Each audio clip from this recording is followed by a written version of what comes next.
दोस्तों, दानवीर कर्ण के बिना महाभारत की कल्पना भी नहीं की जा सकती थी।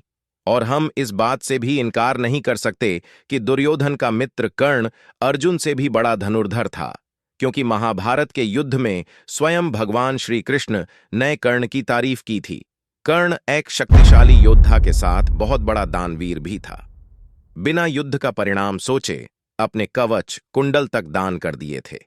लेकिन कहते हैं कि कुसंगति का असर घातक होता है, और यह कर्ण की दुर्योधन से मित्रता का ही परिणाम था, जिसके कारण उन्होंने कई गलतियां की, जिसने कर्ण को महाभारत के युद्ध में कमजोर बनाया, बल्कि अंत में ये कर्ण की मृत्यु का कारण भी बना।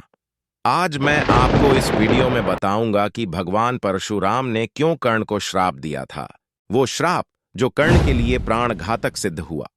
साथ ही जब कर्ण के अंतिम समय में भगवान परशुराम कर्ण से मिलने पहुंचे तो उन्होंने उस समय कर्ण से क्या कहा, इस रहस्य को जानने के लिए पूरे वीडियो को देखें। आप सभी को पता ही है कि कुंती पुत्र कर्ण का पालन पोषण एक रथ चालक के घर हुआ था, जिसके कारण उन्हें शूद्र पुत्र भी कहा जाता है। उनकी वीरता को देखते हुए दुर्योधन ने उन्हें अंगदेश का राज सिंहासन दिया और जरासंध के हारने के बाद कर्ण को चंपा नगरी का राजा भी बनाया। वैसे दानवीर कर्ण जैसे महान योद्धा का जीवन किसी तपस्या से कम नहीं था। कर्ण को कई ऐसे कर्मों का परिणाम भी भोगना पड़ा जिसमें उनकी कोई गलती नहीं थी, लेकिन फिर भी अनजाने में की हुए कर्म और दूसरों की भलाई के कारण वश उन्हें 3 श्राप मिले, जो प्राणघातक हुए और उन्हें महाभारत के निर्णायक युद्ध में अर्जुन के हाथों वीर गति प्राप्त हुई। मित्रों, आपको बता दें कि कर्ण को जो 3 श्राप मिले थे, उनमें से 2 श्राप ब्राह्मणों ने दिए थे। यह दोनों श्राप उन्हें अनजाने में वाण चलाने से मिले थे। इसके अलावा तीसरा श्राप उन्हें भगवान परशुराम ने दिए थे। कर्ण को परशुराम ने श्राप क्यों दिया, इसका उत्तर महाभारत की ही एक कथा में मिलता है। कर्ण जब धनुर्विद्या सीखने के लिए गुरु द्रोणाचार्य के पास पहुंचे तो उन्होंने कर्ण के शूद्र पुत्र होने की वजह से उन्हें शिक्षा देने से माना कर दिया। कर्ण इससे निराश होकर भगवान परशुराम के पास पहुंचे। परशुराम जी ने कर्ण की प्रतिभा को देखकर कर्ण को अपना शिष्य बना लिए। एक दिन अभ्यास के समय जब परशुराम जी थक गए थे तो उन्होंने कर्ण से कहा कि मैं थोड़ा आराम करना चाहता हूं।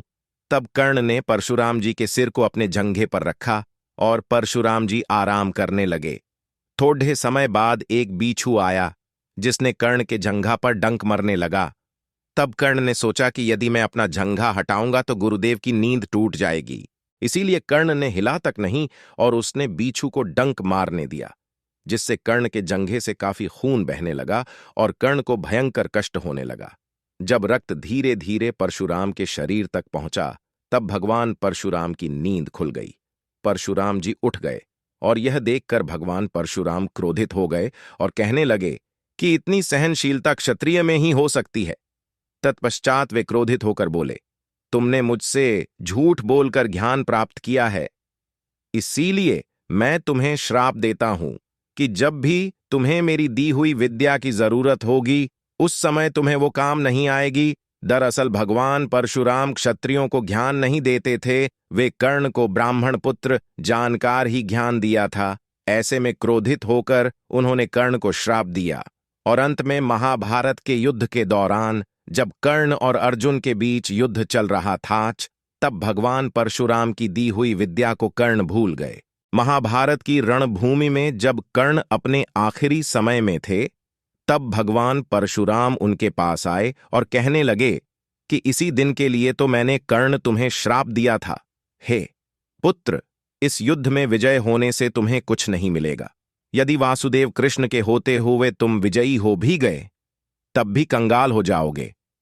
इसीलिए हे दानवीर कर्ण, विजय पर सिर्फ पांडवों का ही अधिकार है और तुम लेने के लिए प्रसिद्ध नहीं हो, तुम तो देने के लिए प्रसिद्ध हो।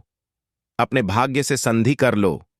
अभिमन्यु की हत्या में भाग लेकर तुम दुर्योधन के आरण से मुक्त हो चुके हो। सब कुछ जानकार अनजान ना बनो।